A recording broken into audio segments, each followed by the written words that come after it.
basically, I'm a writer, anarchist, and teacher, and friend. Um, You are a and friend. and yeah, this is just I'm excited. I'm someone who wants to engage in conversations with people and learn a lot from getting things wrong and connecting through hearing other people's perspectives.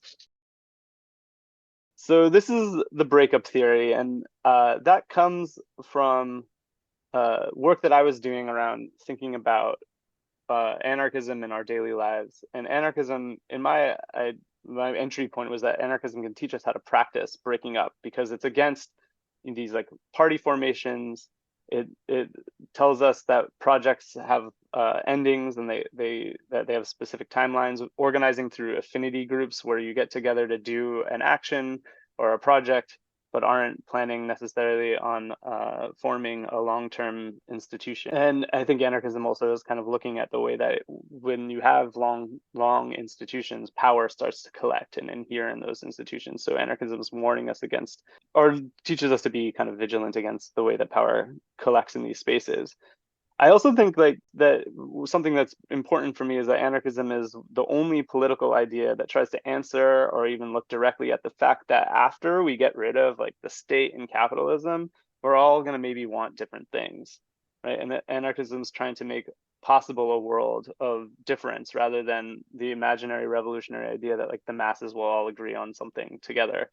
And I think that this is actually something that we engage with in our relationships that is troubling and difficult, that you have to sort of encounter conflicting experiences, right? That one of the main conflicts that I think we have in our relationships, whether they're romantic or just friendship, is that people experience the world differently, and you get into conflict when you try to communicate your different experiences and try to hold them together, because often you get into a fight where someone's like saying, no, my experience is the valid one and yours is not valid. That practice of engaging in conflict is a way I think that we can try to think about holding these different worlds at the same time. So I don't think that anarchism is just like a thing that teaches us how to have better relationships, although I do think that it can. But I also think our daily lives teach us about anarchism, teach us how to be better anarchists. And so I was just interested in kind of bringing attention to that so we learn how to live anarchy better. Often in like kind of organizing world, we focus on, the like glorious actions or the street movement, or even just sort of romanticize the organizing and the meeting, the endless meetings. But a lot of the kind of attention that goes into these bigger actions and or like street movements doesn't deal with the fact that we don't simply need a political revolution, but we need a social and cultural revolution. Like if the revolution came today, this is something I've been thinking about a lot lately with like ideas of land back and stuff. Like we're not ready, most of us, to live in a liberated world. And I see so many anti-authoritarians and anarchists just sort of reproducing state logics or enforcing hierarchies with each other. So there's like work that we can do individually and in our daily lives, I think, that tries to get at the way that we have hierarchies kind of ingrained in us. And partially also I'm thinking I wanted to create a space where people can come and talk about how their politics and their relationships intersect, because a lot of the time the way that we frame our relationships is through this kind of like individualized narrative, right? Like, and it kind of troubles me that our relationships become these kind of incidental aspects to our own story where we instrumentalize others, and really we're trying to find ways to like live collectively and deal with the difficulty of living collectively. So yeah, I think reframing our narratives about relationships. I also see that like in social justice worlds that we're constantly being riven by conflict, and everyone and like the same problems kind of repeat all the time and we don't know how to deal with them, and there's always like some abuses of power, whether those are like relationship abuses or within organizations. And I think we need to like practice the conflict. So one of the things that I think we can focus on is how, with like emphasizing breakup, which sounds like nihilistic, and maybe there is an aspect to that, is that we can end the narratives of forever that we are ingrained with, like that we value relationships based on their longevity, whether that's like marriage or like your birth family or like your BFF. And I connect this to breaking up with the state too, right? We want to honor different rhythms and think about how relationships create their own worlds, their own times. We put a lot of emphasis on the new relationship energy and how, like getting into a new relationship can stop time and it can end for a moment, your participation in productivity and capitalism. You're like, I'm just going to stay in bed all day with this person that I'm super excited about. And that to me, like, connects with like being in the street and the way that that stops time and you form these connections, right? You're facing off against the state in some way, and it's this heightened moment. But that moment, I don't think we want that. We can't live in that moment, right? We need to think about how we live in the in-between moments. And then like on the other side of that, how do you end that moment isn't sustainable? How do you find ways to kind of continue to live in relationship to each other? We are in this crisis where all of us sort of want support and care, and we're pressured to find that in places and like couples and partnerships and families, and that really individualizes care, deconnects it from like communal care and family, and also it puts a lot of pressure on us to like take care of each other all the time, and we're all fucking burnt out. There's also something I think in releasing each other from obligation sometimes, because we want to show up so hard, and a lot of like organizing world is people Venmoing a few dollars here and there for each other to get by, right? Like we're all worn super thin all the time. So questions like about that I think this brings to us is like, how do we practice autonomy in our relationships? How do we fulfill our own needs and like articulate our needs with other people and then let other people be? And I think also just like, how do we make explicit our expectations in relationships and like modify them as we go? And I think this is also something that we need to do in our organizing, because when we form groups, we often like think we all know what each other wants or how we're going to deal with an issue, but then we get into a crisis or a conflict and we are like, oh, we never actually talked about how we deal with conflict, how we end this when we find that this group or this relationship has like lived out its needs or terms. So finding like limits, I think, helps us kind of release ourselves and each other from obligation. And in the end, I think that emphasizing breakup is a way to emphasize our refusal to participate, our refusal to reproduce the conditions of this world. And that's not just a negative thing, but it creates a space for saying yes. So when we say no, we also create a space to say yes and alter the world and imagine other possibilities. We have an illusion that we have communities where everyone gets each other and knows what each other wants, but then we get mired in the conflict. And so I think we just need to figure out ways to reframe and approach each other with the end in mind in a way.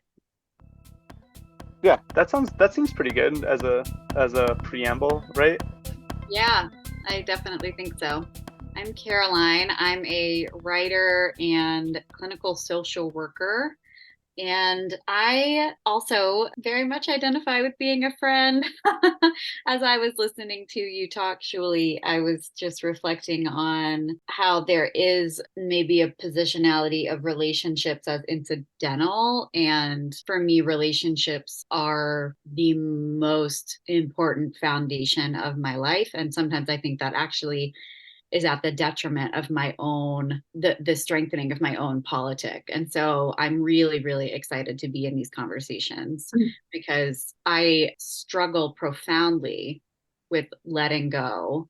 And that doesn't necessarily mean that I struggle with breakups, but I do struggle with the idea of reorienting to the idea of loss is really, really hard for me. So I'm really excited to be in these conversations.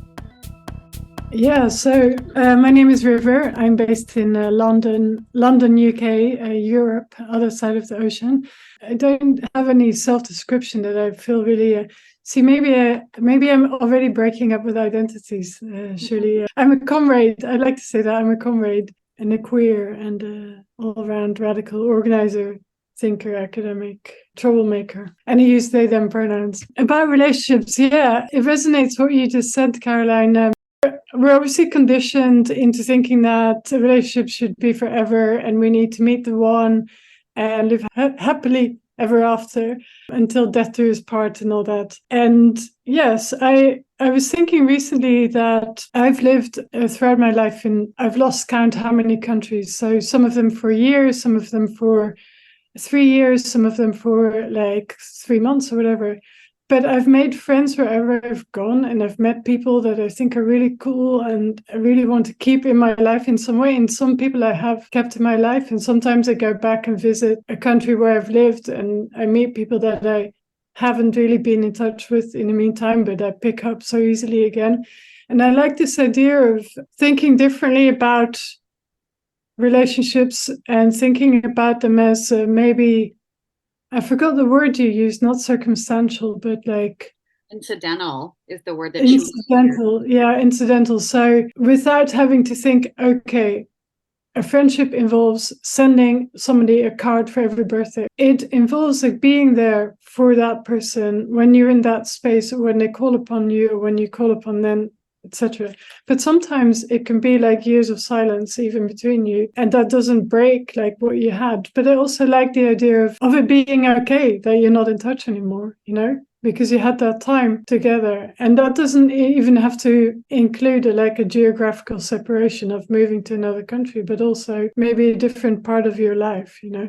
It's okay that you have people that are on a journey that walk the same path as you, whatever the expression is, for a while, and they're not anymore, and that it shouldn't constitute a loss or something that you necessarily have to be emotionally completely destroyed by. There is something like about our relationship to like grieving and grief that I think is important to bring up, because on the one hand, like what you're saying, River, makes me think about how my engagement in subcultures, whether they're queer or anarchist or punk, has been this understanding that with some kind of shared affinity or engagement or whatever, like you like kind of sow these seeds for relationships so that like, you know, when you're traveling, you have places to stay and people you connect with and people you know who are going to like get some aspect of you, and you form relationships through those ways, and they're like tapped in these moments where it's like, oh, someone's coming through, I'm going to meet up with them and hang out with them. And that has a kind of like intermittent aspect to it, and like the way that we relate to each other, where we just like create these networks. I think this is something that we do really well in these subcultures, like create networks of connection.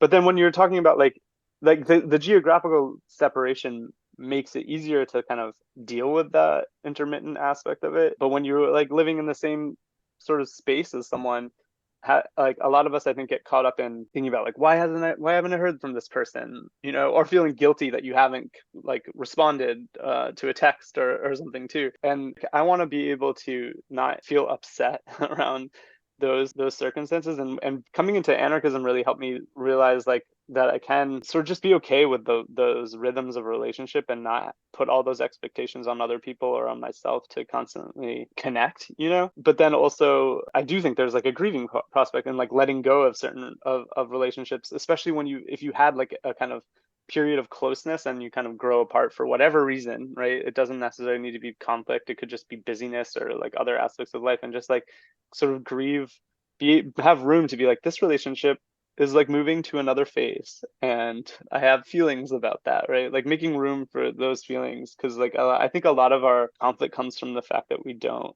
I don't know, this is a kind of broad statement, but I think we don't deal with a lot of the like feelings that we have about relationship, or have space to deal with them, and that can create conflict or just confusion.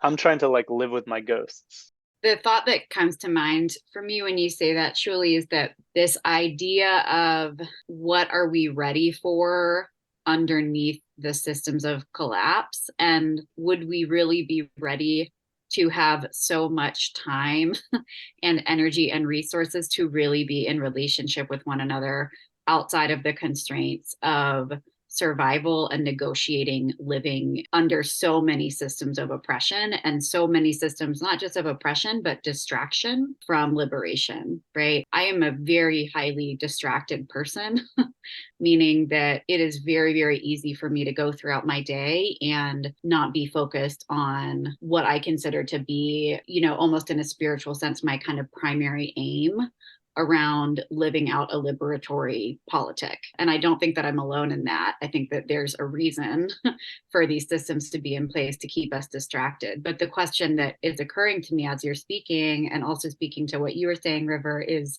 what would we be truly ready for in the face of a breakdown of some of these systems?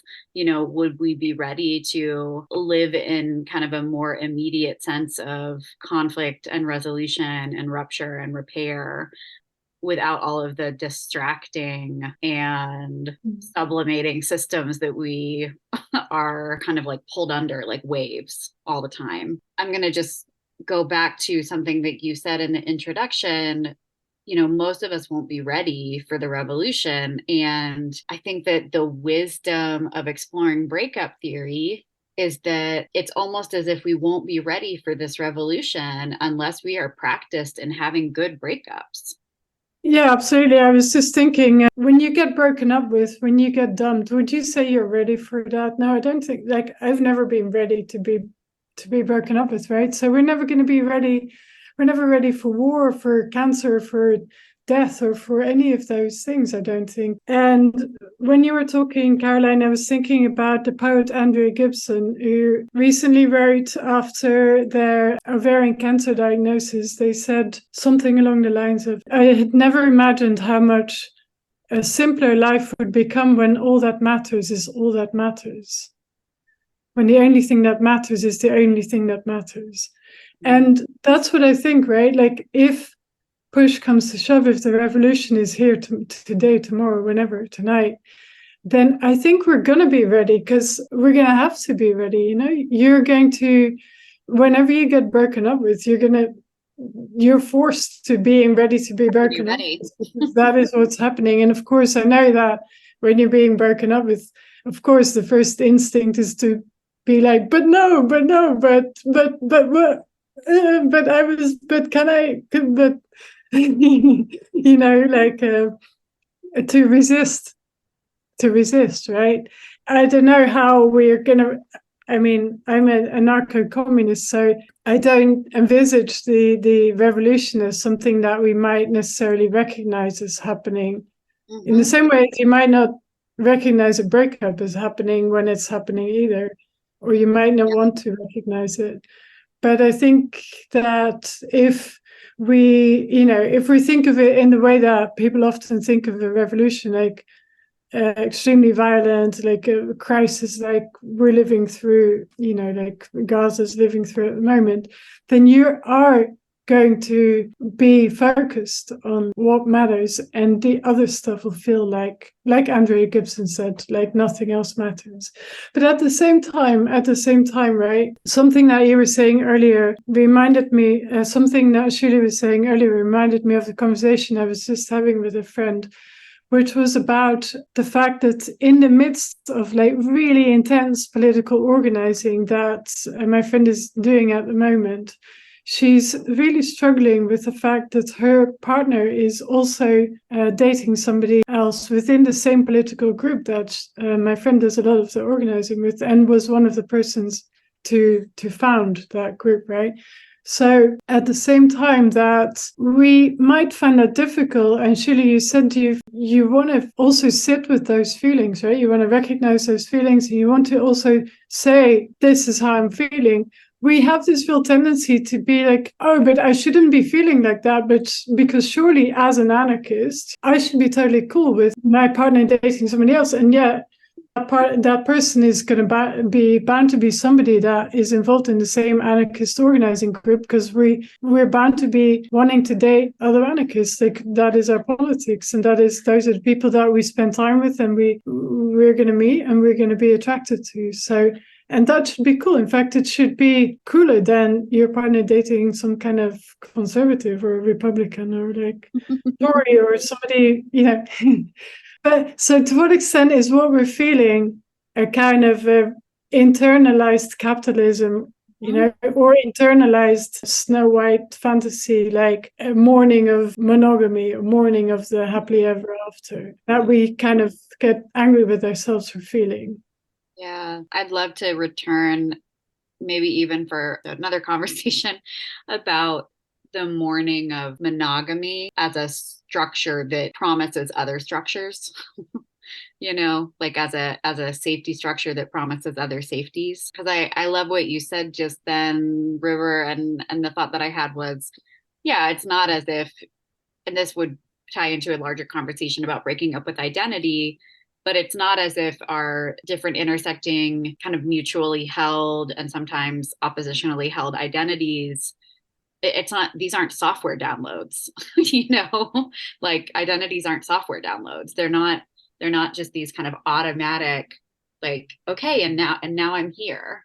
You know, we are just shifting amalgamations of ourselves all the time. And we're going to come into contact with feeling are upsetting or perhaps even embarrassing.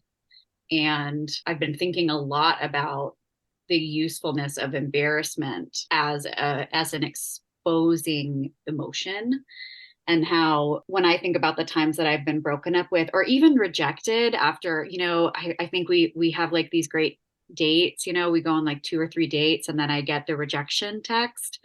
I feel embarrassed. It's such an interesting immediate reaction of being embarrassed.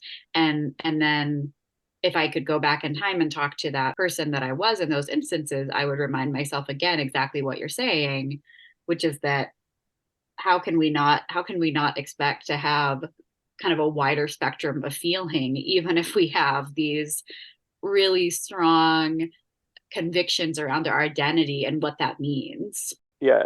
I mean, there's something about with embarrassment that makes me think about the sort of vulnerability, or like we like share some aspect of ourselves and then feel rejected. And I mean, I also like I get the sort of response of like, oh, I did something wrong. Mm-hmm. That's because that's the way my brain works. I'm bad. And which is like connects to this idea that there's a right way for things to happen.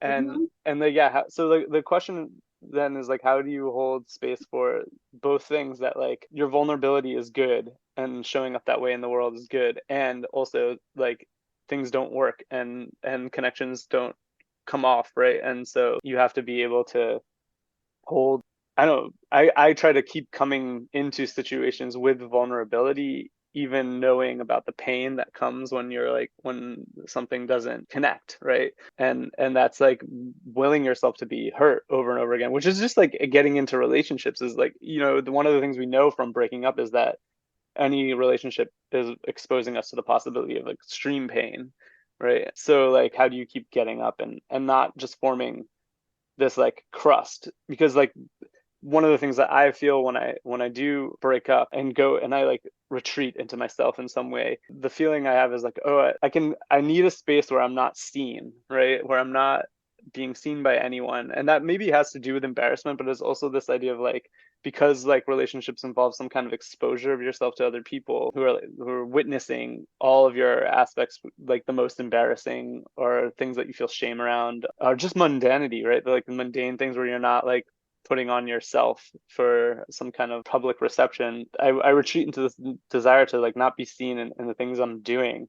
But like that has its own kind of unhealthy aspect, because of the way that sort of capitalism structures our lives, right? Like we can isolate ourselves from connection and resist the vulnerability, and protect ourselves against the possibility of feeling shame and embarrassment, yeah, and then end up feeling very lonely. And I think that's another thing I kind of want to like put on the table, is that there's like real loneliness that a lot of us feel, even when we are immersed in like these kind of communities. Because this is going back to something you said, Caroline, that I wanted to pull on, is that this feeling that like relationships are incidental to this bigger project of revolution. And I want to challenge that and think that like our relationships are actually so important, right? Like when I think about why do I want to struggle, like what's the point, what do I care about in life? And then like life for me, the living is like the connection that I make with other people. It's not actually the work that I'm doing. And it's very hard for me, having been brought up in this society, to separate my commitment to work for revolution from my work that I do for capitalism.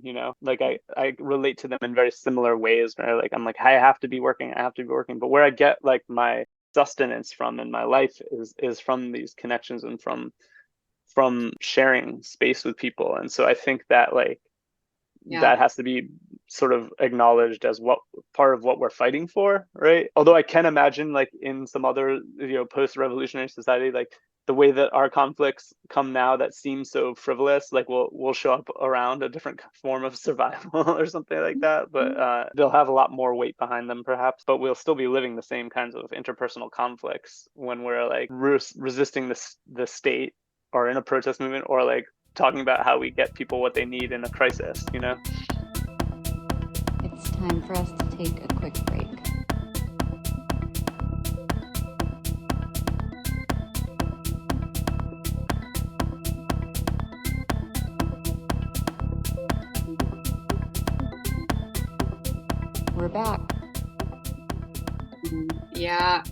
something that just occurred to me is I could talk a lot about just how problematic therapy is as a therapist and how relationships are so foundational to my life that I've chosen to make my money to do my work out of relationships. I make my money because I am in upwards of 35 intimate long-term relationships. That's that is how Yeah. I make my money. I mean, I don't have really much else to say on that. There's no kind of summarization statement, but it just came to mind as you were speaking about how to cultivate a different way of relating in these different realms, and how I've just decided, all right, well, relationships are so important to me that's how I'm going to engage in capitalism is through relationships. Actually, for me, the revolution or getting rid of capitalism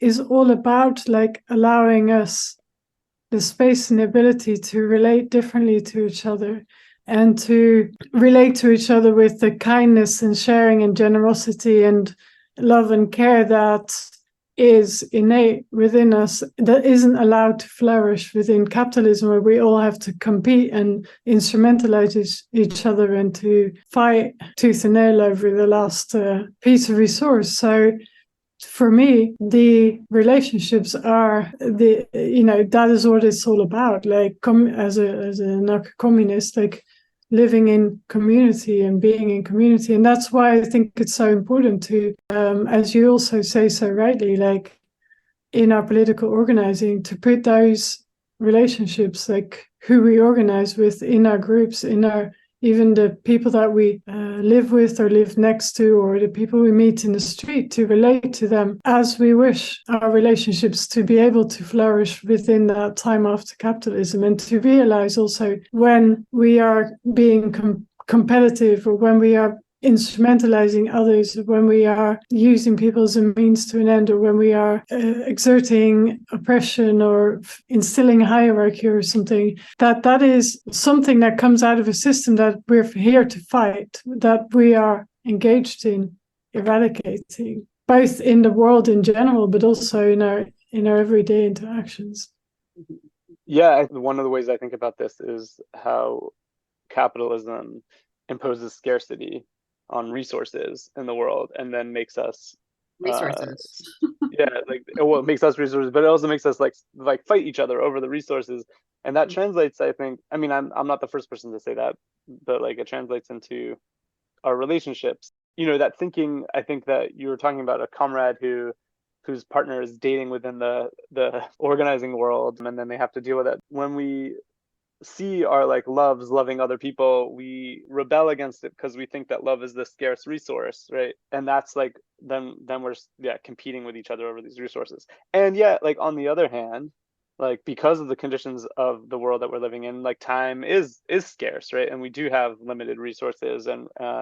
And I also think, just like coming from like a disability justice perspective, like we have to acknowledge that we are all burnt out and overstretched, and that we need ways to like regenerate ourselves, or like replenish our fill our cup. We can't just be constantly giving everything to everyone. So it's really hard for me, because like I want to say like that scarcity isn't real or is imposed on us, and yet like acknowledge our limitations and our ability to show up for each other all the time. And I think, I don't have a solution, but like I think what you're saying, Caroline, is like we have to deal with the ugly feelings that come up with that when we're faced with the fact that someone might want to share their time with someone else or something like that. Like, not deny that feeling exists. Maybe what I'm trying to say is that if we acknowledge that those resources aren't scarce in the way that we're told they're scarce, right? That like someone having love for someone else doesn't take away their love for you, then we can face our ugly feelings about sharing. I wanted to come back to something you said earlier about loneliness, because I do think this is a huge, people have talked about it in terms of a pandemic as well, right? In the Western world, where we live such isolated lives, and most, in the UK at least, I know that most people live alone. Like most households are single person households, which is actually crazy thinking that the way the rents are here. But in any case, I think that to some extent, the loneliness also stems from this idea that we are constantly being indoctrinated with that we are supposed to have this like massively fulfilling love life and have this like truly amazing soulmate in our life with whom we have this, relationship where we share everything and our goals and ideas, our ideals, and we have amazing sex all the time and all this kind of stuff. And I think realistically, very few people in the world actually have that kind of a, fairy tale type, even fairy tale type relationship.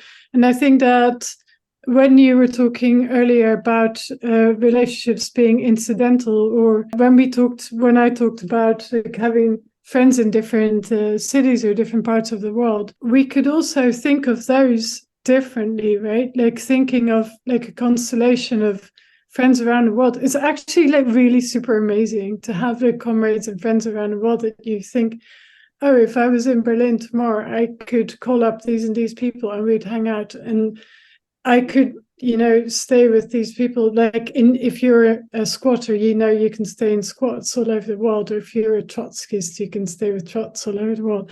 But we can get rid of this like Hollywood, or not even like Hollywood, but like this kind of idea of this, you're supposed to have this like soulmate thing, and to actually, break up with that idea and to create the space for thinking, you know what, all those friends I do have and all those connections I do have, even if I don't see them every day or I don't text them every day, that is actually like really amazing. And if I can relate to the world around me as a comrade, as a friend, then that is something that shifting that feeling also helps you feel less lonely, I think.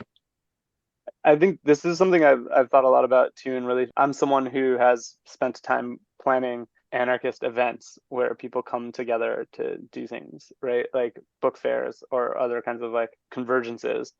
And I think this is something that we're really strong at, and maybe like think like relationships are incidental, that the like book fair or whatever is incidental to the struggle in some way, or it's like outside of it. And I've gotten in conversations with people who are trying to think about this as our kind of a form of our ritual, right? And like I try to think about that as like, it's like a holiday. You're Yeah. like, oh, the book fair is happening Everybody. this weekend. Everyone's going to show up. I'm going to see all the people that I love, or make new friends, or like meet other like-minded people. And again, it's like this punctual event, and it's like I think we go in there and like I often go in and like overdo it in some way and get like burnt out from the socializing, but it like sows those seeds, right, of connection that like later, if you're like in this part of the world, you like, oh, I talked to this person at the book fair, and I know that they're here, and I could like meet up and do something with them.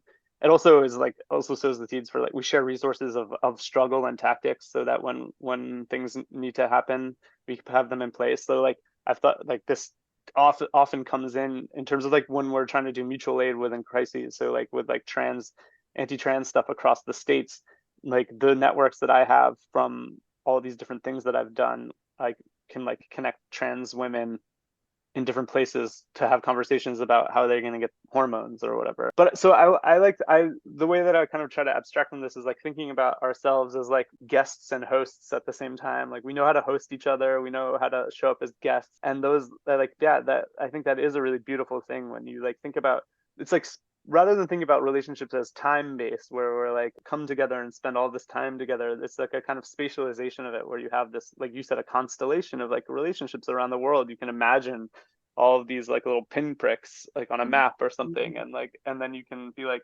actually my life is rich, is not because I'm like living out this narrative of devotion, or just like a fun filled sex life, but like that I can like map it out by all the people I'm like love all around the world. Yeah, we become each other's historians too, which is really beautiful. That's the thing, right?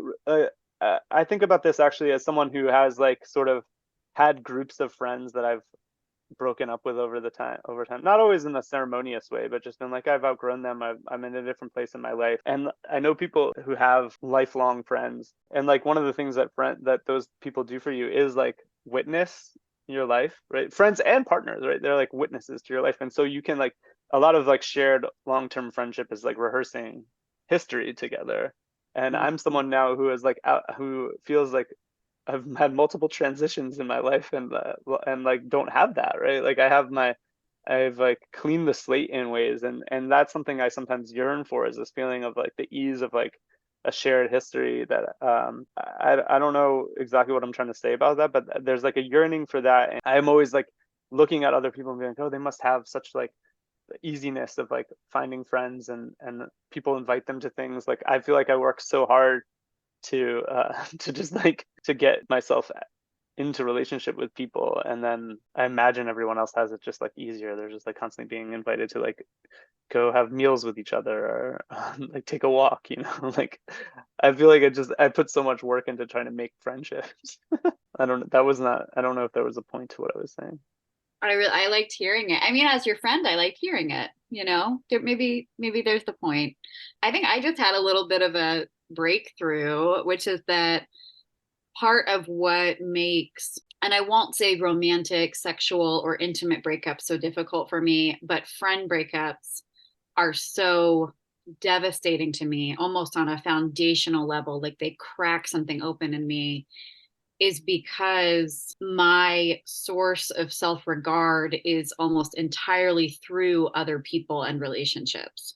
And I don't mean that as a way of denigrating myself or my own self awareness or my self knowledge. I am just now getting to a point in my life where I'm getting really curious about who I am and how I relate to myself and my own history and the world without the constant reflection of myself from others. However, that is really important to me, to have myself reflected back to me through these intimate relationships. And again, I don't mean intimate as in sexual, but just, you know, vulnerable, close, witnessing relationships. And so something that is really profoundly frightening to me about any sort of friend breakup, or maybe any sort of institutional breakup, right? Like leaving a job, leaving a work identity, leaving a movement identity, is that I contend with the loss of that reflection of who I am. That I think that that's a probably certainly another conversation, but it's what really struck me, because I was sitting here thinking, gosh, what, there are some breakups that really fuck me up, and those are the ones. Yeah, the well, that's like what I was thinking. Like when I was talking about my having broken up with like groups of friends, it actually comes to me that like the thing that's being reflected to me, or witnessed, isn't me anymore too. Does that make sense? Mhm. Like there are people who, after I've like started my transition, like I'm like, those people are belong to a past that I am not willing to bring with me on this journey, you know? And if I'll engage with them. I don't necessarily need to officially be like, you're out of my Mm. life, but they don't know me now, and they can't know me now. Yeah, I was thinking about politics and the way that in the current moment we're in on social media, you might have conversations with people that you've never had before or you never had to have. And I know people who've said on social media, oh, anyone who says X, I'm going to unfollow you, or I'm going to defriend you, I'm going to cut you out of my life, or whatever.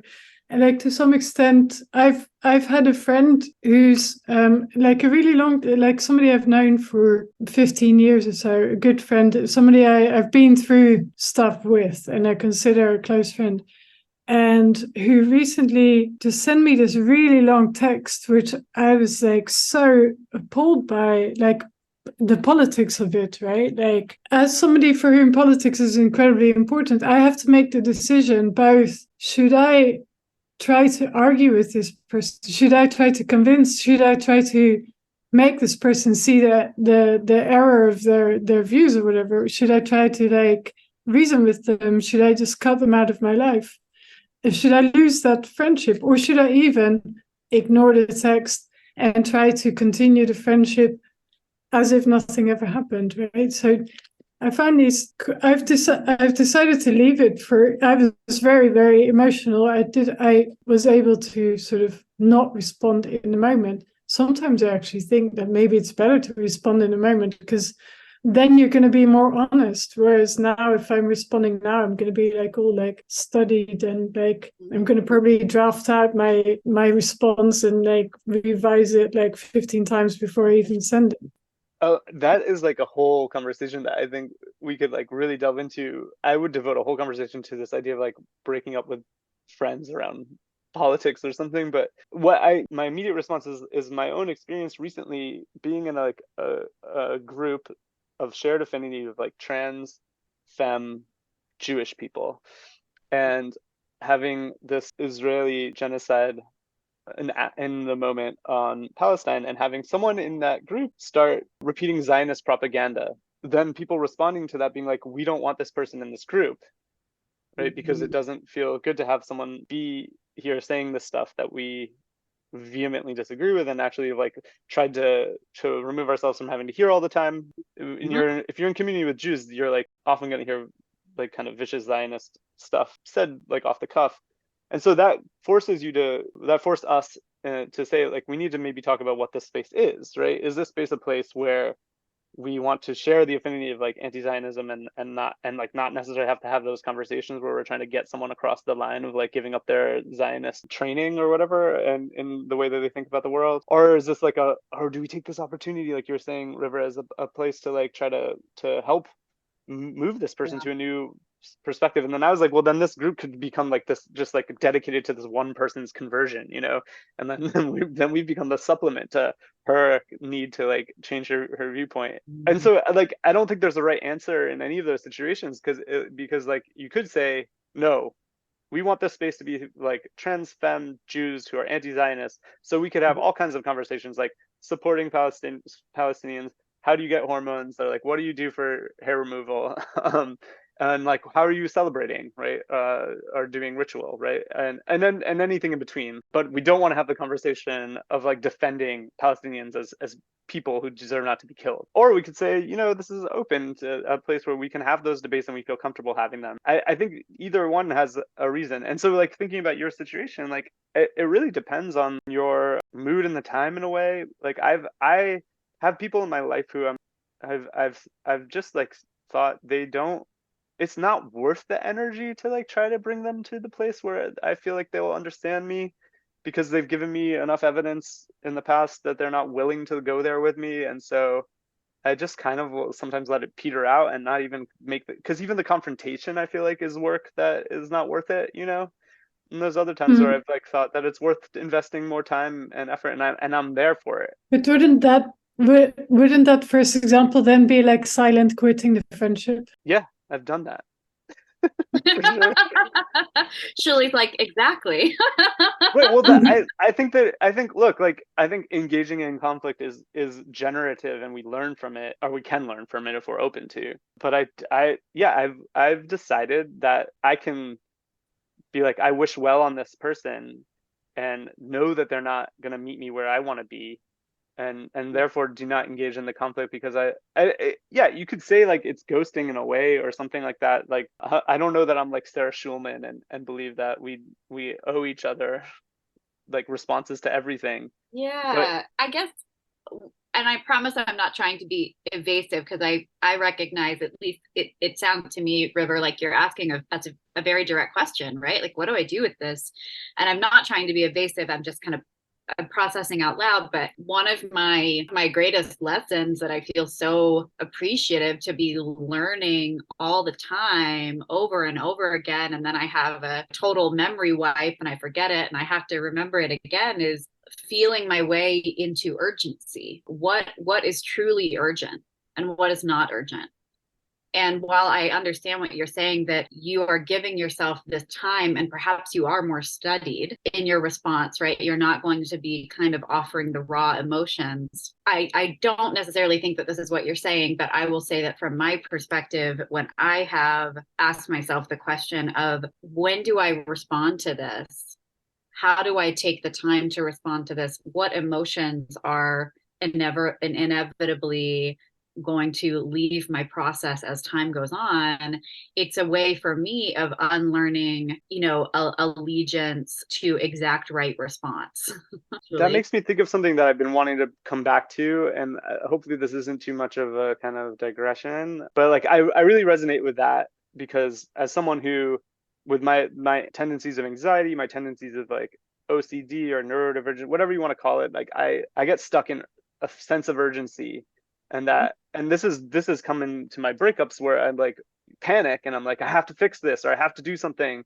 It happens in work too. And like someone says something to me and I'm like, I have to immediately respond to this. And one of the things that River was saying earlier on that like I was like, oh, this is like totally something that anarchism has been saying, like anarchism has been saying for a long time, right? Is when the breakup happens, when the push comes to shove, when a crisis happens, we just like spontaneously organize in ways that outside of hierarchy that are very like useful and actually orderly, right? Like this is the kind of mutual aid disaster thing when shit hits the fan, people come together in communities and do well. And actually, when the state comes in to intervene, it messes it all up, right? And makes it worse. And this is like a long thing. This goes back to like Kropotkin. And I was trying to think about that and the kind of like the fact that we're never ready for a breakup and that actually like we need to allow for spontaneity and like an unplanned aspect to our responses. But then I think about myself, right? And my own like tendency, and maybe this is also I diagnosing myself, right? All my anxieties and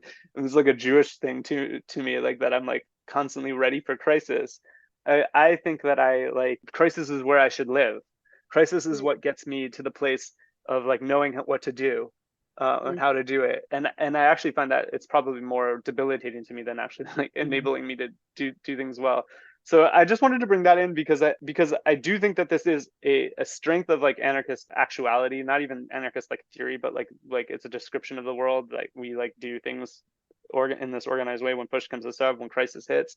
And yet I get stuck in this crisis thinking an urgent response that I find is harmful to my life and my relationship with others. And it's really great that you reflect a lot on how you think and how you act and how you react and how you interact. But also, sometimes I think is you see people and you think, oh, it must be so easy. They can just like act and say stuff and like do stuff and they don't even have to think about it. Whereas I spend all this time like reflecting and feeling anxious about, did I say this right? Did I do this the correct way? Or shall I like we also have to like be okay with making mistakes and be okay with like a relationship doesn't have to be like this sort of back and forth of like perfect statements or perfect acts or perfect quotes or whatever. We're also learning together and how to like relate together, and we should be also okay with like saying the wrong thing, doing the wrong thing, and like the other person doing the wrong thing, and then actually in ourselves, like we have to be generous and forgiving with ourselves when we don't always know what to do. And like in a crisis situation, you don't often have time to, and maybe it's okay to not always take that time. But speaking of time, yeah, I think it would be good for us to go ahead and wrap up. There is something I really wanted to say to what you just said, River, about, we might get it wrong, and it's worth exploring the terror of getting it wrong and how the terror of getting it wrong is rooted in carceral relationships, right? Exactly. The terror of getting it wrong is rooted in the fear of punishment. So we are also talking very, very directly about abolitionism in relationships. Yeah, we might get it wrong, and then what? Yeah, or people who end relationships at the first sniff of something going wrong or some kind of first tiny bit of conflict, because they're just afraid of the conflict, because it's going to put them in a position where they might have to rethink something that they said or that they did, or that they question things about themselves that are really uncomfortable. Well, hopefully through our conversations, I will also learn how to accept that I will get everything wrong over and over again, and not worry about that. We still love you. Yeah, that's right. There's no, love is not on a spectrum of being earned in that way, right? Thank you for listening to The Breakup Theory. Your hosts are Shuli and River. You can reach us at patreon.com/thebreakuptheory.